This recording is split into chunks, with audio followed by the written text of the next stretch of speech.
उसका 26 अध्याय 1 आयत से लेकर और उसके 15 आयत तक खुदावंद का कलाम पढ़ा जाएगा। पवित्र बाइबल में से दूसरा इतिहास उसका 26 अध्याय 1 आयत से लेकर 15 आयत तक, और कोई भी जन जो रीडिंग करते हैं वो सामने ऑल्टर पर आकर रीडिंग करेंगे प्रभु के कलाम में से, प्रभु के वचन में से, पुराने ऐतनामे में से।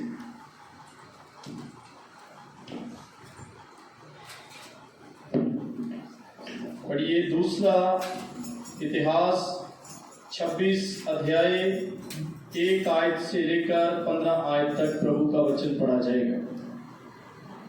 तद यहूदा ਦੇ ਸਾਰੇ ਲੋਕਾਂ ਨੇ ਉਜ਼ੀਆਂ ਨੂੰ जो 16 ਵਰ੍ਹਿਆਂ ਦਾ ਸੀ ਉਸ ਦੇ ਪਿਤਾ ਅਜ਼ੀਹਾ ਦੀ ਥਾਂ ਪਾਤਸ਼ਾਹ ਬਣਾਇਆ।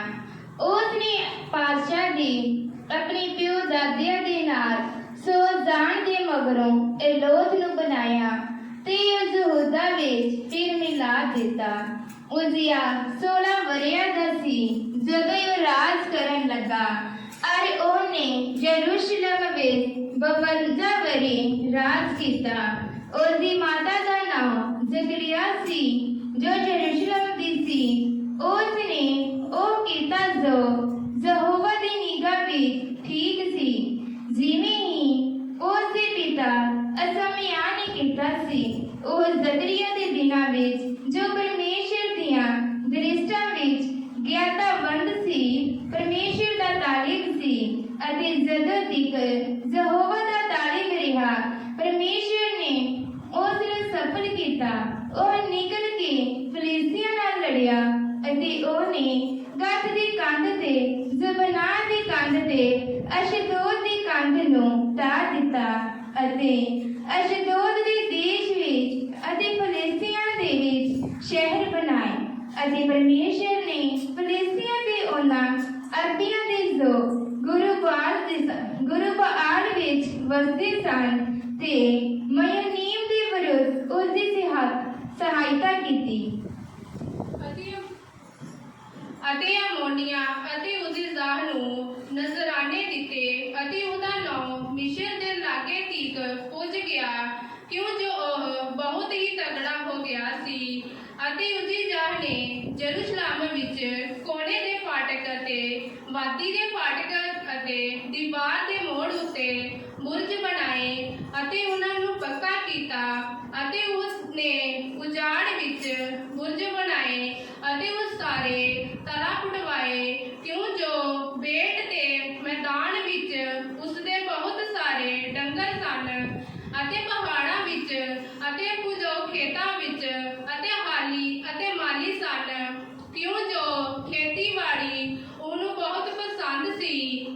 ਨਾਲੇ ਉਸਦੀ ਜ਼ਾਹਰ ਦੇ ਕੋਲ ਯੋਧਿਆਂ ਦੀ ਇੱਕ ਫੌਜ ਸੀ ਜੋ ਯੁੱਧ ਦੇ ਲਈ ਜਯੇਲ ਲਿਖਾਰੀ ਅਤੇ ਮਲੀਜਿਆਸ਼ ਚੌਧਰੀ ਦੇ ਲੇਖੇ ਗਿਣਤੀ ਅਨੁਸਾਰ ਹਨਨਾ ਜਾਤ ਦੀ ਅਗਵਾਈ ਵਿੱਚ ਜੋ ਪਾਤਸ਼ਾਹ ਦੇ ਸਰਦਾਰਾਂ ਵਿੱਚੋਂ ਸੀ ਜਥੇਬੰਦ ਹੋ ਕੇ ਨਿਕਲਦੀ ਸੀ।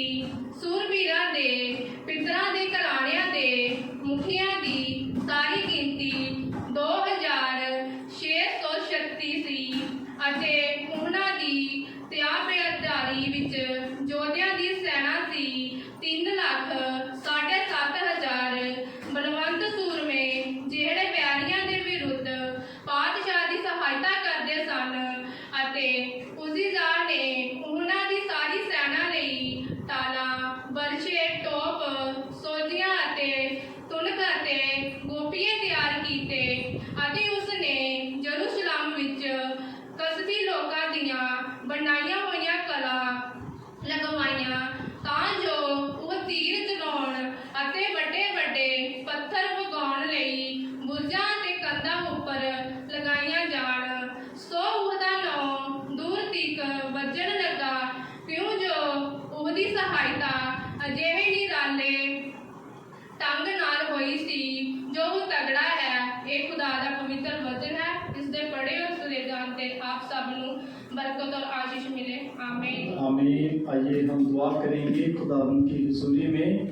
और कलीसिया में से कोई भी जन दुआ में हमारी मदद कर सकते हैं। कोई भी जन आज के वचन के लिए और भजनों के लिए प्रार्थना में हमारी मदद करे। कोई भी जन। समर्पीय पिता परमेश्वर खुदा बाप जी, हम आपका धन्यवाद करते हैं आज के सुंदर समय के लिए। खुदा बाप जी, आज का सुंदर समय आपने हमारे जीवन में दिया प्रभु जी। बहुत से जन होंगे जो आज के दिन को देखना चाहते थे, वो देख न सके, जहाँ से चले गए प्रभु। हम उनसे अच्छे नहीं, पर आपके प्यार के उसीलिए हम आज तक जीवित है परमेश्वर। आपने हमें आज का पवित्र दिन दिखाया खुदा, हम आपका धन्यवाद करते हैं परमेश्वर। आपके वचन में लिखा, जहाँ 2 या 3 इकट्ठे होकर मेरे नाम को पुकारेंगे मैं वहाँ मौजूद हूँ। सचमुच पिता परमेश्वर, आपका जो हमारे साथ है प्रभु जी, आपकी प्रेजेंस के लिए हम आपका धन्यवाद करते हैं। सामर्थ्य पिता परमेश्वर, इस चर्च भवन के लिए प्रार्थना करते हैं खुदा। जितने भी भाई बहन, छोटे बच्चे, बुजुर्ग आए खुदा, आप एक एक जन को संभाल के रखना पिता। जितने बीमार है प्रभु जी, हमारा विश्वास है कि आपके पूरे खाने से वो चंगे हो चुके हैं। सामर्थ्य पिता परमेश्वर, हर कोई परमेश्वर आप जब जाए तो परमेश्वर नेक्स्ट बड़ी गवाही के साथ वापस आए। सामर्थ्य पिता, हम आपका धन्यवाद करते हैं परमेश्वर। प्रभु जी, इस गाँव के यूथ के लिए हम प्रार्थना करते हैं परमेश्वर। आपके वचन में लिखा, आज के दिनों में मैं अपना आत्मा सब जवानों पर दे दूंगा खुदा। इस गाँव के यूथ को प्रभु जी पवित्रताई वाला जीवन देना खुदा, अधीनगी वाला जीवन देना खुदा, जहाँ का यूथ आपकी महिमा के लिए, आपकी सेवा के लिए इस्तेमाल होने पाए परमेश्वर। आपके दास के लिए हम प्रार्थना करते हैं खुदा, जैसे आप इजराइल में मूसा के अंग संग रहे खुदा, अपने दास के अंग संग रहना खुदा जी। आप परमेश्वर, आप उनके सफर में आने में मदद और सहायता की परमेश्वर। जब सफर में प्रभु वो वापिस आए परमेश्वर, अपने दूतों का अंग संग रखना परमेश्वर, क्योंकि आपके वचन में लिखा, जहाँ कहीं तो जाएगा अपने दूतों के तेरे में आज्ञा दूंगा कि वह तेरी रक्षा करे परमेश्वर। अपने दूतों की बाढ़ लगाकर समर्थ्य परमेश्वर, आज के वचन के लिए हम प्रार्थना करते हैं खुदा।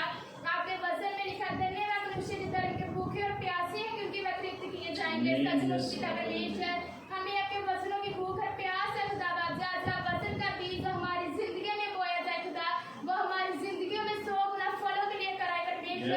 वचन हमारे हृदय और दिलों में ग्रहण हो जाए परमेश्वर। हम वचन के अकॉर्डिंग अपने जीवन को बिताने वाले बन जाए। सामर्थ्य पिता, आपका धन्यवाद करते हैं परमेश्वर।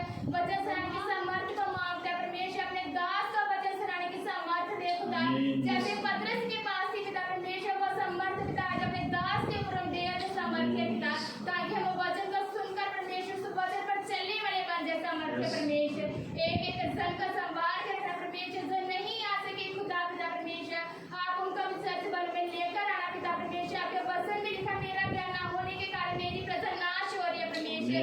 जितने रूहों तक परमेश्वर आपका वचन ही पहुंचा खुदा पिता परमेश्वर, अपने दास को द्वारा वचन पहुंचाना परमेश्वर, हम आपका धन्यवाद करते हैं परमेश्वर। हाँ, मेरे समय की छोटी प्रार्थना को सुनो, कबूल करो, मांगती हूँ, आपके उद्धार करता यहोवा पिता परमेश्वर के नाम से, आमीन। Hallelujah, hallelujah. आज हम जिस विषय पर बात करेंगे, पुराने यादनामे से हमने उस विषय को लिया है, राजा उज्जिया के बारे में। उज्जिया राजा के बारे में हम बात करेंगे, उसके राज्य के बारे में बात करेंगे, और उसने जो अपने राज्य में कार्य किए और जैसे उसका समय निकला, उस समय के बारे में हम बात करेंगे। देखिए, बाइबल में 40 राजा जो हैं, उन 40 राजाओं में, अपने वक्त के जो हैं, उन राजाओं में ये सबसे बढ़िया राजा है। मैं इसको बढ़िया कह सकता हूं। जब मैं इसके बारे में तैयारी कर रहा था तो मैंने कहा कि ना तो इस राजे ने कभी नशा किया, नंबर 1, ना ही कभी इसने पर स्त्री गमन किया, बहुत सारी औरतों के साथ शादी की। इसने अपनी पूरी जिंदगी में सिर्फ एक गलती की, अभी मैं बताऊंगा। बाकी इसकी जिंदगी में कोई भी गलती नहीं थी। ये एक बड़ा जबरदस्त राजा है बाइबल में, उज्जिया। बाकी सारे राजाओं ने कुछ ना कुछ, जैसे मैं आपको भी बताऊंगा एग्जाम्पलों में, लेकिन राजा उज्जिया एक ऐसा राजा है जिसने अपनी पूरी जिंदगी में, और जो उसने गलती की, और वो गलती भी वो समझ नहीं पाया कि उसके साथ वो गलती हो कैसे गई है, या उसने वो गलती कर कैसे ली है। मतलब एक गलती, वो गलती अनजाने में गिने तो छोटी हो सकती है, अगर नॉलेज में गिने तो वो गलती बहुत बड़ी भी हो सकती है। हम उस पर बातचीत करेंगे। 16 साल की उम्र में ये राजा बना। कितने साल की उम्र में? वचन में लिखा है 26 अध्याय उसकी पहली आयत में लिखा है, तब यहूदा के सब लोगों ने उज्जियाह को जो 16 बरस का था लेकर उसे उसके बाप की जगह पर क्या बनाया? राजा बनाया। क्या बनाया? जबकि यहूदियों में ये रिवाज नहीं था, यहूदा में ये रिवाज नहीं था। 30 साल के बाद, कितनी उम्र के बाद? 30 साल के बाद उन्होंने अपने बच्चों को या उस आदमी को एक बड़ा गिना जाना होता था। जैसे प्रभु यीशु मसीह ने 30 साल की उम्र में क्या किया? अपनी सेवकाई को शुरू किया। यूसुफ 30 साल के बाद मिस्र में क्या बना? राजा बना। हालेलुया। तो यहूदियों में 30 साल से ऊपर को क्या समझा जाता था? नॉलेज वाला। क्या समझा जाता था? नॉलेज वाला समझा जाता था। तो यहां लिखा है उज्जियाह के 2 नाम हैं, 2 नामों का भी अलग अलग मीनिंग है। एक तो उज्जियाह का नाम है उज्जियाह और Uzziah, help by Jehovah my strength.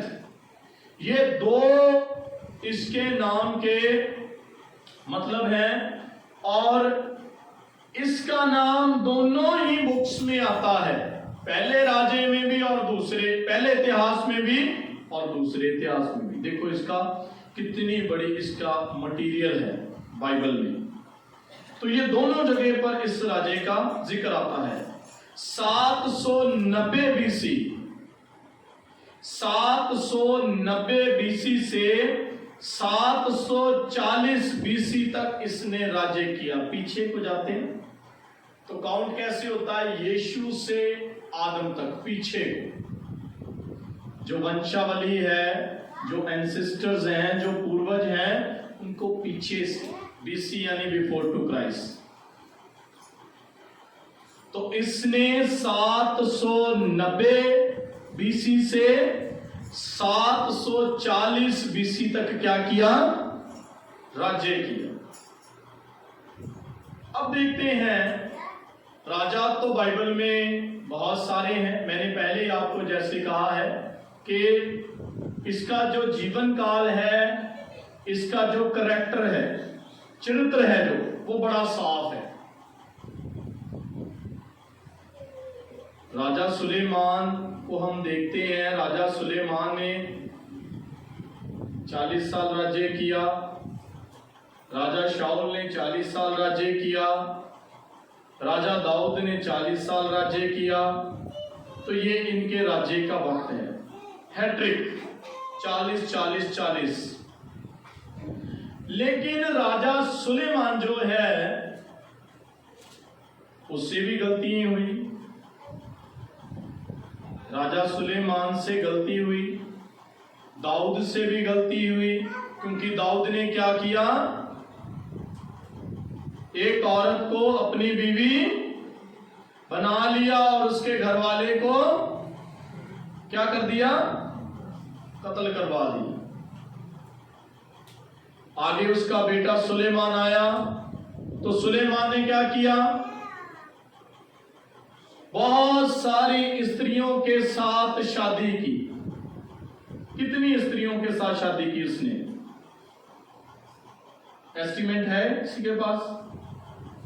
बादशाह सुलेमान के साथ उसने कितनी स्त्रियों के साथ शादी की? कितनी? 700। कितनी? और 300 उन औरतों की जो फ्रेंड्स थी, यानी टोटल कितनी हो गई? 1000। कितनी होगी? 1000। और खुदावन इस बात पर गुस्सा हुआ क्योंकि खुदावंद ने इस्राएल के बादशाह को, सुलेमान को इतनी आशीष दी, इतनी बरकत दी।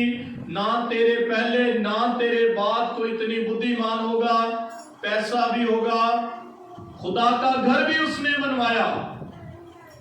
मेरी बात पर गौर कीजिए, खुदावंद का घर भी उसने बनवाया, लेकिन फिर भी उससे गलती हो गई। कुछ ऐसी स्त्रियों के साथ उसने शादी कर ली जिन स्त्रियों के पीछे लगकर वो खुदावंद को भूल गया। हालेलुया। और खुदावंद की नजर में वो बादशाह सुलेमान क्या गिना गया? गुनहगार गिना गया। क्या गिना गया? गुनहगार गिना गया। अब बात आई है आगे सुलेमान के बेटे की। 1800 शादियां की उसने। कितनी?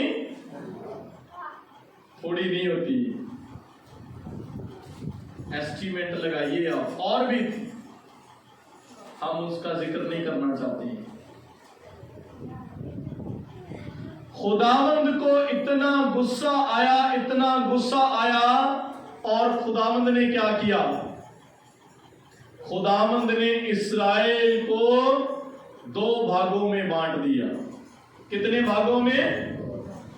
2 भागों में खुदावंद ने इस्राएल को बांट दिया। एक भाग में यहूदा आ गया और लेवी आ गए। भविष्यवाणी अभी आपको रीडिंग करवाता हूं, पढ़िए जरा।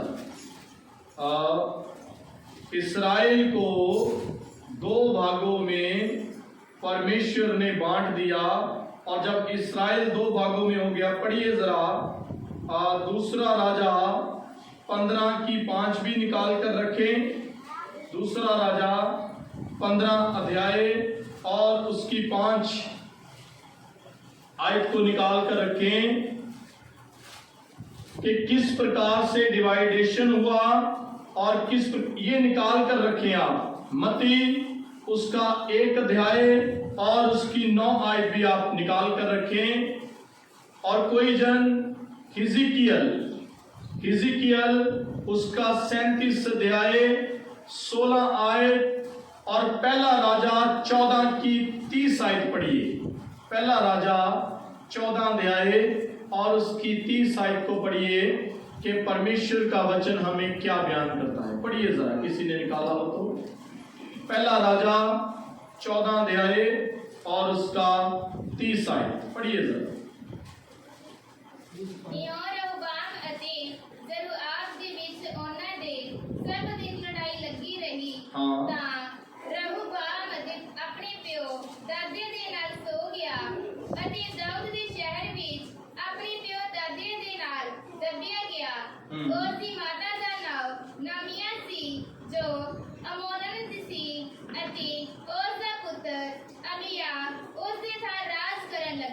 ये बात हो रही है रहूबाम की।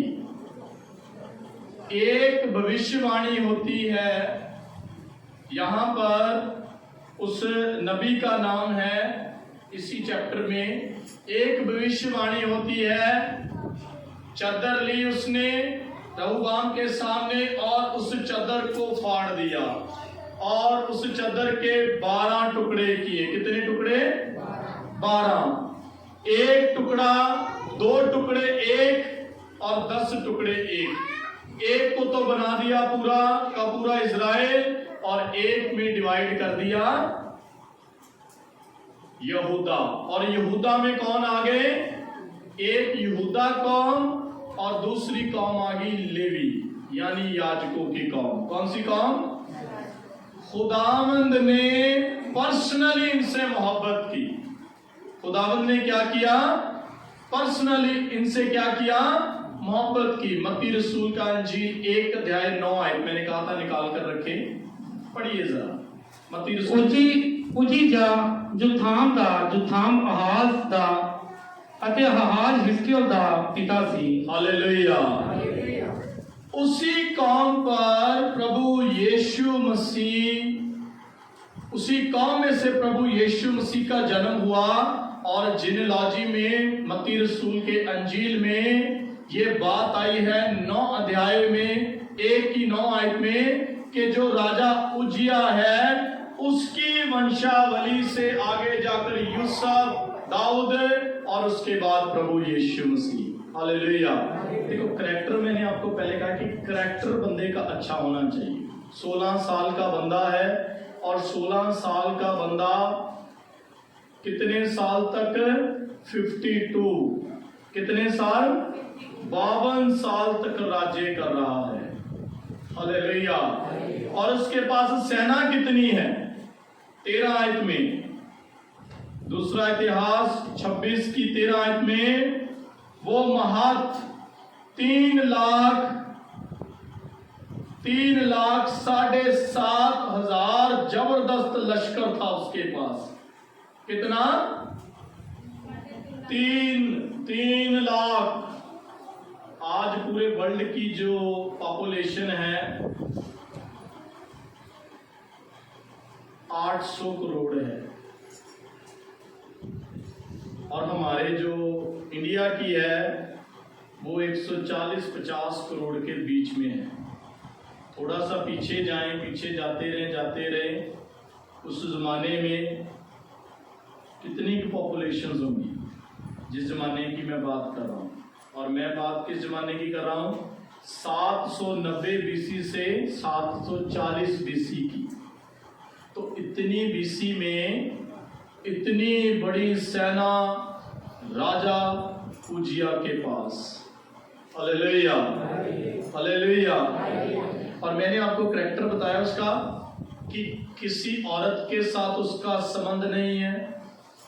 रिवाज था ना, रिवाज था, क्योंकि हम पढ़ते हैं जब इब्राहिम ने अपने बेटे इजहाक के लिए अपने नौकर को, अपने सेवक को भेजा बहू ढूंढने के लिए, अपनी बहू ढूंढने के लिए, तो जब वो रिबेका के घर में गया तो 10 ऊंट लेकर गया। कितने ऊंट?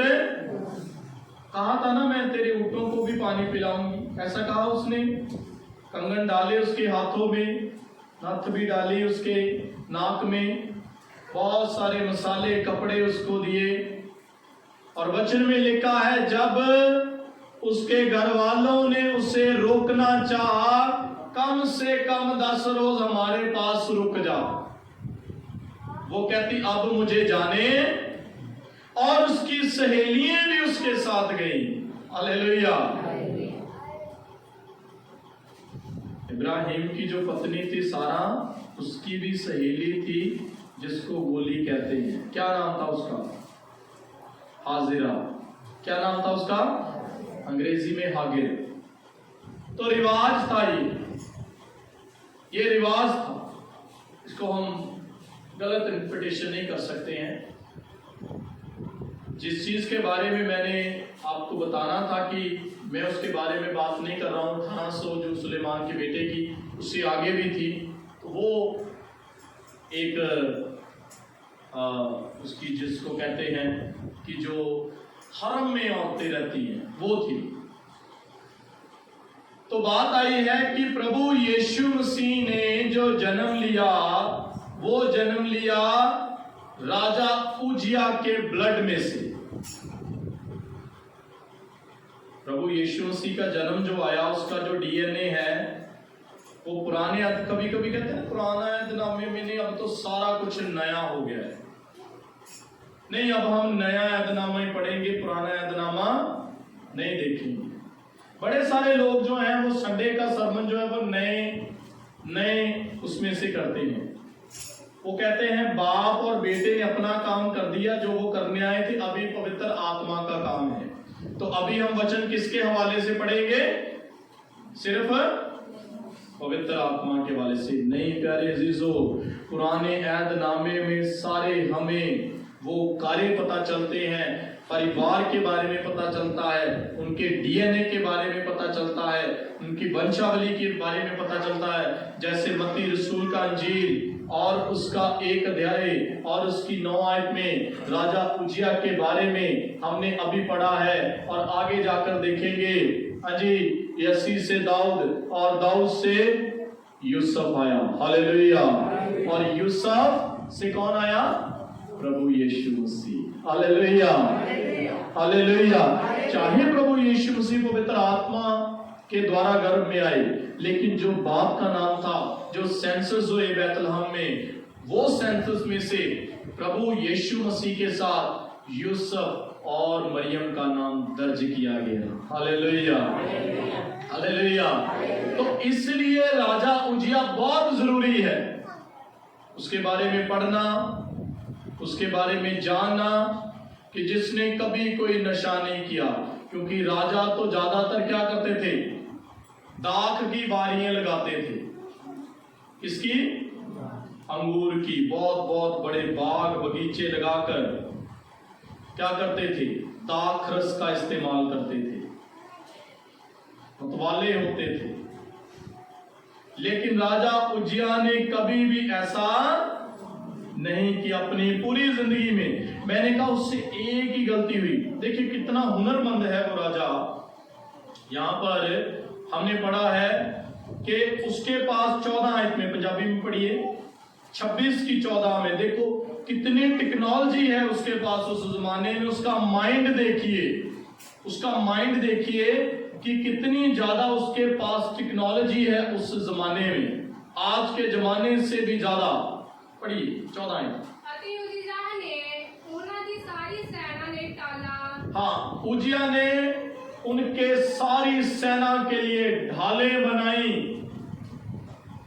इतनी बड़ी सेना और इतनी बड़ी सेना के लिए उसने तीर बनाए, तरकश बनाए, और क्या क्या लिखा है? वर्षे बनाए, कमाने बनाए, गोफन तैयार किए, पत्थर तैयार किए। मतलब लड़ाई का पूरा सामान उसने तैयार किया। इतना बड़ा राजा। इसीलिए तो बाकी राजा सारे क्या करते थे? उसकी कीर्ति से बड़े प्रसन्न थे और उसके लिए तोहफे लेकर आते थे, हालेलुया। उनकी उस समय का सबसे बड़ा और सबसे अच्छा राजा, सबसे बड़ा और सबसे अच्छा राजा वो गिना गया। लेकिन इस राजे से एक गलती हुई। इस राजे से क्या हुआ जी? एक गलती हुई। देखो हर एक इंसान के अपने प्रोटोकॉल्स होते हैं, काम करने का तरीका जिसको कहते हैं प्रोटोकॉल्स। हर बंदा अपने तरीके से काम करता है। तो इस राजा ने, अब पढ़िए दूसरा राजा 15 अध्याय और 5 आए। ਅਤੇ ਯਹੋਵਾ ਨੇ ਬਾਦਸ਼ਾਹ ਨੂੰ ਅਜਿਹਾ ਮਾਰਿਆ ਕਿ ਉਹ ਆਪਣੇ ਮਰਨ ਦੇ ਦਿਹਾੜੇ ਤਾਈਂ ਕੋੜੀ ਰਿਹਾ। हालेलुया। उजिया राजा को क्या हो गया था? क्या हो गया था? है जी?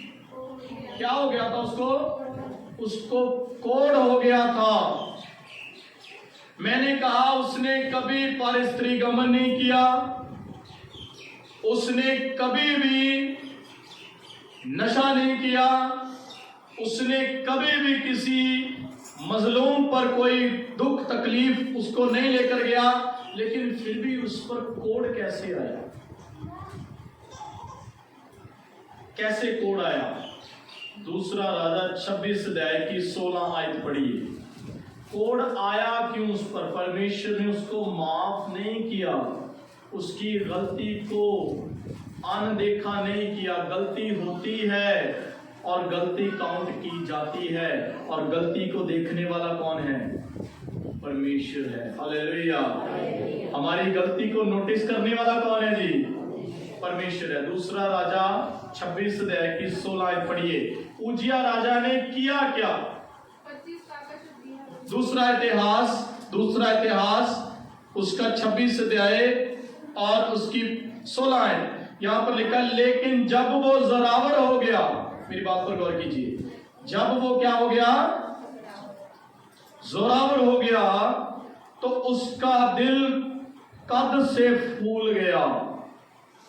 देखो इतनी बड़ी सेना है, इतना बड़ा सेना का मटेरियल है, इतना पावरफुल है, इतने राजाओं के ऊपर वो राजा है, इतना बड़ा उसका राज्य है, यरूशलेम की उसकी मां है, यानी उसकी पहचान अपने नानकों में भी अच्छी है और अपने राज्य में भी अच्छी है।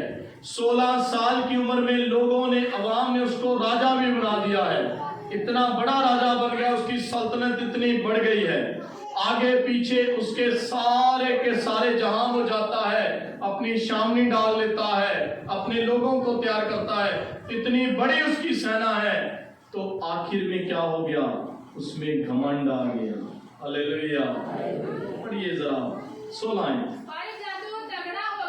पर जब वो फूल गया, तकड़ा हो गया, और भी ज्यादा उसके पास पैसा, हुस्न और उसके पास जायदाद आ गई, और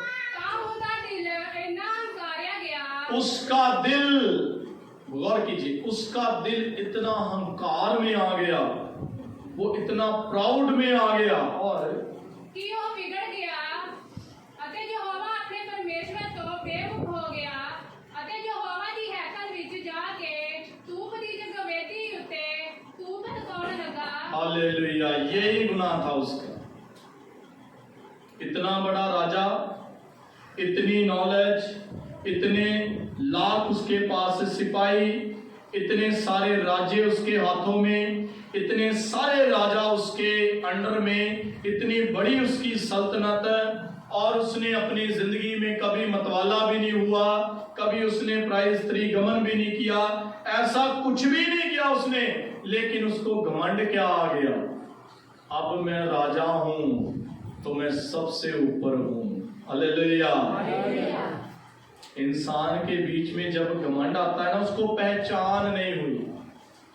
एक होता है अंडरस्टैंडिंग करना, एक होता है अंडरस्टूड करना, दोनों ही एक ही तरह के लफ्ज है। अंडरस्टैंडिंग और अंडरस्टूड दोनों ही नहीं कर पाया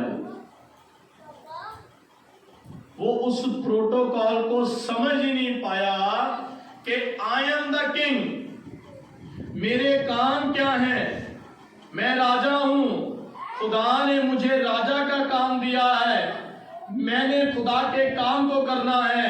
16 साल में मैं राजा बन गया, आज तक खुदा ने मुझे जयवंती किया है, मुझे गिरने नहीं दिया। हालेलुया। लेकिन वो गिरा कहां जाकर, उसका दिल घमंड से भर गया। अब मेरी बात पर गौर करना, घमंड, देखो इंसान के बीच में हर तरह का घमंड आता है। किसी के पास पढ़ाई का घमंड होता है, किसी के पास बड़े घर का घमंड होता है, किसी के पास नौकरी का घमंड होता है, किसी के पास जायदाद का घमंड होता है, किसी के पास बच्चों का घमंड होता है, अलग अलग घमंड है इंसान के पास। तो मुझे लगता है उजिया से बड़ा तो इस दुनिया में कोई भी नहीं हो। इतना सारा पैसा, इतने सारे राजे उसके अंडर में, इतनी सारी सल्तनतों का वो राजा, और इतना अच्छा उसका करैक्टर, इतना अच्छा उसका सारा सिस्टम चल रहा है, लेकिन कहां पर फेल हो गया वो आकर, खुदा के घर में फेल कहां हो गया, क्योंकि खुदा के घर में सर्वोत्तम क्या है, परमेश्वर का नाम है। हालेलुया। जो बंदा सोचता है ना कि मैं खुदा के घर में भी अब मैं आकर बड़ा हो गया हूं, तो खुदा उसे नीचा दिखाता है, खुदा उसे ताड़ना देता है, और राजा उजिया को भी वैसे ही ताड़ना मिली। हालेलुया। क्या हुआ उसके साथ, पढ़िए, उसने क्या किया, खुदा के मंदिर में गया, और खुदा के मंदिर में जाकर उसने क्या किया, यहोवा दी हैकल विच हाँ। जाके धूप दी जगवेदी उत्ते धूप तकाउण लगा। हाँ, जग वेदी पर, जबकि वेदी का काम किसको दिया गया था, सिर्फ और सिर्फ याजकों को। Hallelujah, hallelujah. खुदा ने एक अलग से कौम को तैयार किया था, हारून की कौम को। तुम मेरे घर के लिए क्या करोगे? धूप जलाओगे, वेदी पर जाओगे, और जो भी अवाम के लोग आएंगे आंगन में खड़े होकर, पवित्र स्थान में खड़े होकर, अति पवित्र स्थान में तुम उनकी कुर्बानियों को मेरी नजर करोगे। हालेलुया। और मैं उनके गुनाहों से उनको माफ करूंगा। खुदा ने तो लेवियों की ड्यूटी लगाई थी कि तुमने मेरे लिए हैकल में खिदमत का काम करना है, लेकिन उजिया राजा ने क्या किया? खुद ही जाकर पादरी का काम करने लगा। क्या करने लगा? पादरी का काम करने लगा। धूप वेदी पर जाकर धूप जला दी उसने।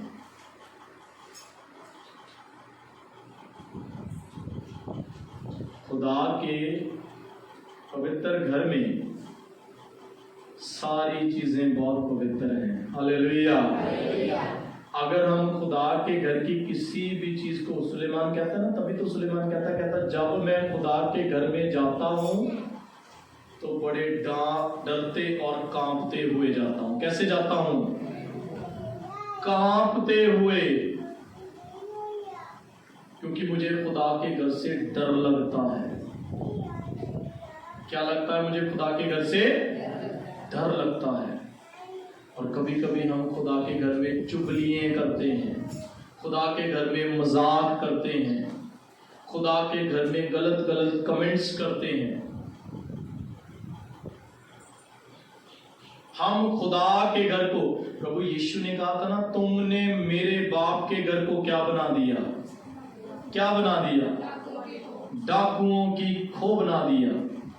किसने बना दिया? तुमने।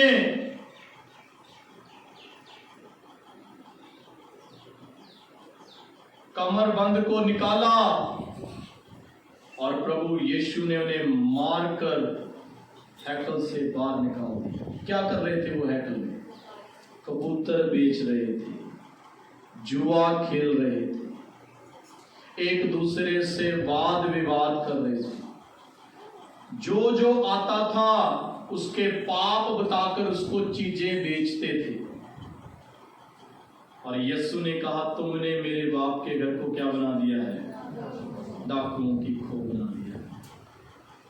प्यारे अजीजों, खुदा का घर हर एक उस नामज़दा के लिए जो जमीन पर है, मुबारक है और आशीषों का घर है। हालेलुया। क्योंकि जिस रात हैकल की छत पड़ी, उसी रात आवाज आई, ये मेरा पवित्र घर है। आज से जो यहाँ प्रार्थना करेगा, मेरी आंख और मेरे कान उस प्रार्थना पर लगे रहेंगे। हालेलुया। तो ये घर क्या है? पवित्र घर है। यहाँ पर हम अपने तकलीफों को, अपने दुखों को, बीमारियों को, कष्टों को, रोगों को और अपनी दरखास्तों को लेकर आते हैं। लेकिन उसी घर में राजा उजिया गया और उसने जाकर क्या किया? खुदा के घर में, उसकी हैकल में जाकर वेदी पर खड़े होकर क्या किया? धूप को जला दिया, सैक्रिफाइस करने लगा, याजक का काम करने लगा, पादरी का काम करने लगा, और खुदा ने उसको माफ नहीं किया। हालेलुया। मैंने आपको कहा था गुजरे हुए दिनों में, ऐसे सैक्रामेंट्स में, ऐसी चीजों में प्लीज शरीक ना हो जिन चीजों से हम खुदा की नजर में गुनहगार गिने जाए। कुछ लोगों को मैंने देखा है कि वो बपतिस्मा भी नहीं लेते हैं। वो कहते हैं जी ठीक है, हम अब सारे काम कर सकते हैं। कुछ बपतिस्मा भी ले लेते हैं, उनको बपतिस्मे का मतलब नहीं पता होता है, और फटाफट प्रभु के बदन में और उसके खून में शरीक हो जाते हैं। जब तक आपने महसूस नहीं किया है कि मैं उसके बदन को और उसके लहू को खाने के लायक बनी हूं, तब तक आकर उस काम को ना करें। हालेलुया। क्योंकि परमेश्वर पवित्र है और वो चाहता है कि मेरे बच्चे भी कैसे बने, पवित्र बने। हालेलुया। वो भी पवित्रता में आए। पढ़िए आगे, और 18 आयत भी पढ़िए, 17 भी पढ़िए। ਤਦ ਅਜਿਹਾ ਜਾਜਕ ਉਹਦੇ ਮਗਰ ਗਿਆ ਅਤੇ ਉਹਦੇ ਨਾਲ ਯਹੋਵਾ ਦੇ 80 ਜਾਜਕ ਸਨ ਜੋ ਬਲਵੰਤ ਮਨੁੱਖ ਸਨ, ਅਤੇ ਉਹਨਾਂ ਨੇ ਉਜ਼ੀਜ਼ਾ ਬਾਦਸ਼ਾਹ ਦਾ ਟਾਕਰਾ ਕੀਤਾ ਅਤੇ ਉਹਨੂੰ ਆਖਣ ਲੱਗੇ, हे ਉਜ਼ੀਜ਼ਾ, ਯਹੋਵਾ ਦੇ ਲਈ ਧੂਪ ਤਕਾਉਣਾ ਤੇਰਾ ਕੰਮ ਨਹੀਂ, ਸਗੋਂ ਜਾਜਕਾਂ ਦਾ ਅਰਥਾਤ ਹਰੂਨ ਦੇ ਪੁੱਤਰਾਂ ਦਾ ਕੰਮ ਹੈ, ਜਿਹੜੇ ਧੂਪ ਤਕਾਉਣ ਲਈ ਪਵਿੱਤਰ ਕੀਤੇ ਗਏ ਹਨ। ਪਵਿੱਤਰ ਭਵਨ ਤੋਂ ਬਾਹਰ ਜਾ, ਕਿਉਂ ਜੋ ਤੂੰ ਬੇਈਮਾਨੀ ਕੀਤੀ ਹੈ ਅਤੇ ਯਹੋਵਾ ਪਰਮੇਸ਼ਵਰ ਵੱਲੋਂ ਇਹ ਤੇਰੀ ਵਡਿਆਈ ਦੇ ਕਾਰਨ नहीं होवेगा। हालेलुया।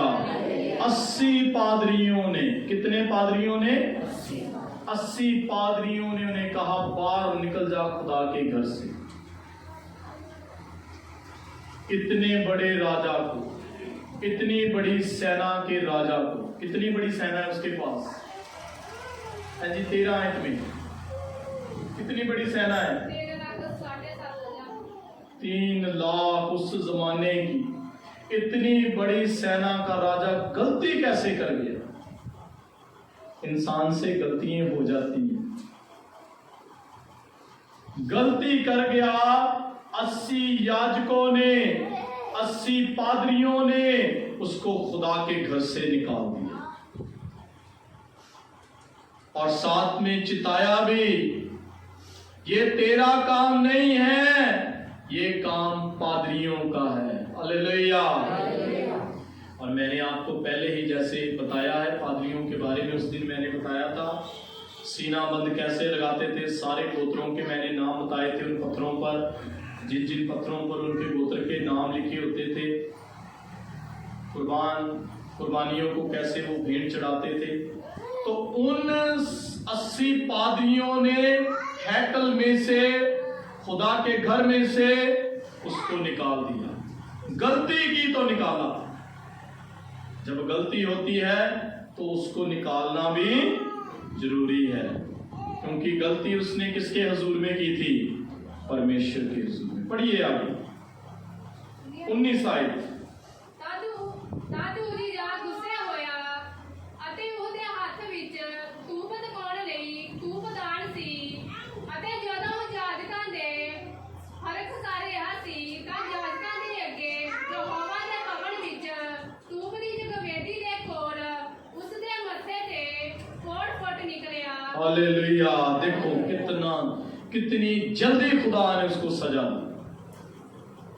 याजकों पर गुस्सा करने लगा, पादरियों पर गुस्सा करने लगा, और उसी वक्त उसके माथे से कोढ़ फूट आया। ऐसे कोढ़ निकला माथे से। क्या निकला? कोढ़ निकला। क्योंकि वो क्या करने लगा? गुस्सा करने लगा। अभी उसके हाथ में क्या था? धूप वेदी। क्या लिखा है? खुशबूदार अपने हाथ में लिए हुए, खुशबूदार अपने हाथ में लिए हुए, और उसी वक्त उस पर कोढ़ आ गया। प्यारे जीजो, आज का जो हमारा विषय वो यही है कि हमारा काम है जो परमेश्वर ने हमें दिया है। राजा उजिया को काम दिया था राजा का। राजा के काम में 16 साल से 52 तक उसने बड़ी शोहरत पाई, बड़ी इज्जत पाई। खुदा ने उसको शोहरत दी उसके डेजिग्नेशन पर, उसके औहदे पर, क्योंकि वो राजा था। वो राजा बनने के लिए ही चुना गया था। लेकिन वो काम क्या करने लगा? राजा से हटकर। और वो काम क्या था? पादरी का। वो काम क्या था? जबकि खुदा ने पादरियों को, याजकों को अलग किया हुआ है अपने काम के लिए। हालेलुया। लेकिन वो काम करने लगा। आज खुदा ने हमें जो काम दिया है हम उस पर कॉन्सेंट्रेट करें, हम उस पर ही अपना ध्यान करें कि परमेश्वर ने हमें क्या काम दिया है। क्या परमेश्वर ने हमें साज बजाने का काम दिया है? क्या परमेश्वर ने हमें कलाम पढ़ने का काम दिया है? क्या परमेश्वर ने हमें चर्च की क्लीनिंग करने का काम दिया है? क्या परमेश्वर ने हमें कौन कौन सी सेवकाई दी है? अपनी कॉलिंग को, अपनी सेवकाई को देखें, ना कि डायरेक्ट ही उस चीज में चले जाएं। एक दिन आएगा परमेश्वर फिर नजदीक बुलाकर आपको पूछेगा कि तूने मेरे घर को अशुद्ध किया था। हालेलुया। और लिखा है मरने के दिन तक। दूसरा राजा 15 अध्याय देखो, पहले हमने पहले राजे, फिर दूसरा राजा, फिर उसके पीछे वाले चैप्टर 15 अध्याय और 5 आयत में पढ़िए जरा। हाँ, यहोवा ने उजिया को ऐसा मारा लिखा है, मारा कि वो अपने मरण दे दिहाड़े ताई कोड़ी रहा। हालेलुया। उसका कोड नहीं गया, उसके जिस्म से कोड नहीं गया उसका। इतनी सारी लानत। अब देखिए, जितने भी कलाम में लोग हैं ना, मेरी बात पर ध्यान दें, जिन भी लोगों ने खुदा के विरुद्ध चले और खुदा के विरुद्ध उन्होंने कार्य किया, मरने के दिन तक वो वैसे ही रहे। खुदा ने उनकी बीमारी को ठीक नहीं किया। मिक्का ने मजाक उड़ाया था ना दाऊद का, उड़ाया था कि नहीं उड़ाया था? कब उड़ाया था? शाऊल की बेटी ने, जो इस्राएल का राजा था, 40 साल उसने इस्राएल पर राज्य किया। उस शाऊल की बेटी ने बादशाह दाऊद का मजाक उड़ाया। क्या मजाक उड़ाया? अपने घर की खिड़की, दूसरी स्टोरी में बैठी है, डबल स्टोरी में, और दाऊद बड़ा चोला डालकर नाचता हुआ गलियों में आ रहा है, क्योंकि उसने किसको मारा है? गोलियत को मारा है। किसको मारा है? गोलियत को मारकर गलियों में नाचता हुआ आ रहा है। और शाऊल की बेटी ने कहा, ये इस्राएल का राजा बनेगा। कपड़े तो इससे संभाले नहीं जाते हैं, ये क्या बनेगा इस्राएल का? मरने के दिन तक खुदा ने उसकी कोख बंद रखी। हालेलुया। बाइबल में सिर्फ एक ही ऐसी स्त्री है जिसकी कोख को खुदा ने बंद कर दिया, खोला नहीं मरने के दिन तक उसकी कोख। जबकि खुदा बाप ने सारा को बुढ़ापे में भी बेटे की आशीष दी। हालेलुया। मेरे कहने का मतलब क्या है? मेरे कहने का मतलब है खुदा माफ नहीं करता है मरने के दिन तक भी। बादशाह दाऊद कैसे डिमांडें कर रहा है खुदा के सामने, अर्जियां लगा रहा है ज़बूर 6 में, खुदा मुझे चंगा कर दे, खुदा मैं बुढ़ा हो गया हूं, खुदा मेरी हड्डियों में जान नहीं रही है, खुदा मेरे गुनाहों को माफ कर दे। लेकिन खुदा ने उसके गुनाह माफ नहीं किए। हम कर तो बैठते हैं गलतियां, लेकिन फिर हमें उन गलतियों का सामना भी करना पड़ता है, और फिर हम कहते हैं कि परमेश्वर हम पर गुस्सा। लेकिन वचन में क्या लिखा है? जब तू खुदा के घर में दाखिल हो तो कैसे हो? कैसे हो? डरते और कांपते हुए। हालेलुया।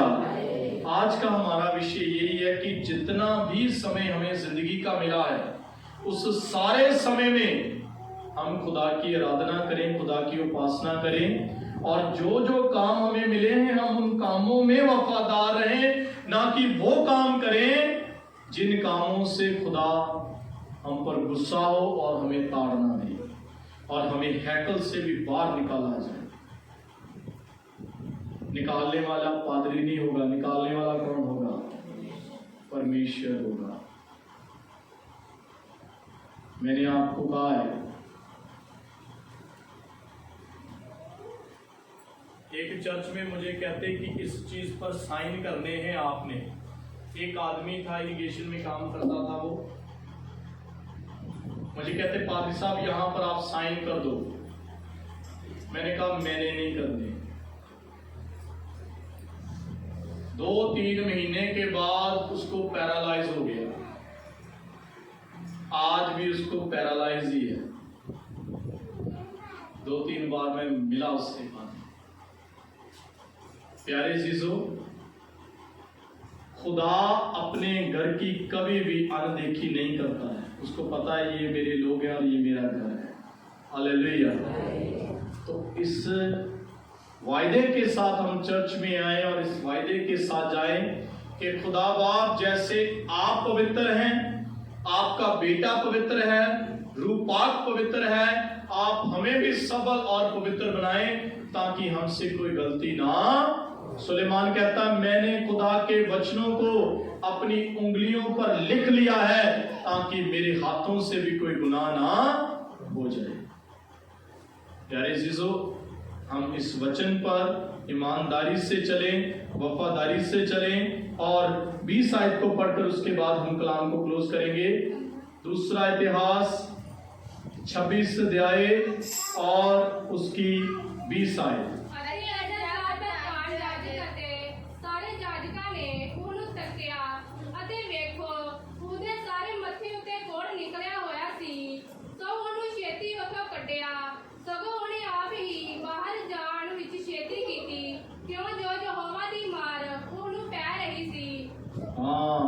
वो आप ही जल्दी से खुदा के घर से भाग गया क्योंकि यहोवा की मार उस पर पड़ी जा रही थी।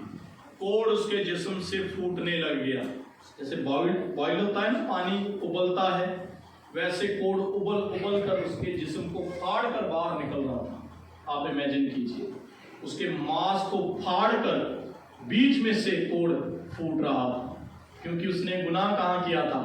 परमेश्वर के घर में। कहाँ किया था? और परमेश्वर की वेदी पर आकर। तो आज हम इस विषय को जरूर अपने साथ लेकर जाए कि कहीं हमसे भी खुदा के घर में कोई गलती तो नहीं हुई, कोई गुनाह तो नहीं हुआ।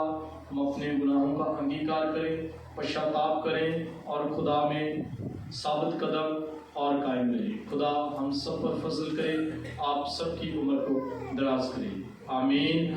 आइए हम खुदावन की हुजूरी में भजन गाएंगे और डॉक्टर साहब भजन में हमारी मदद करेंगे।